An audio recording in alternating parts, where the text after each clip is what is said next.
For this video tutorial, we'll be making the large size, which fits my own face.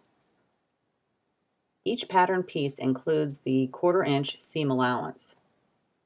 Before we cut the pattern, it's a good idea to measure the page for accurate printing. To ensure that you have printed the pattern correctly, be sure to set your printer to print actual size. Then take your ruler and compare the 1-inch mark on your pattern page.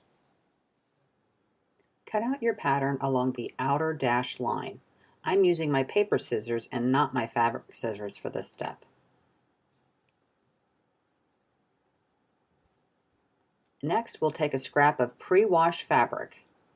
I'm folding mine right sides together and pinning the pattern on top.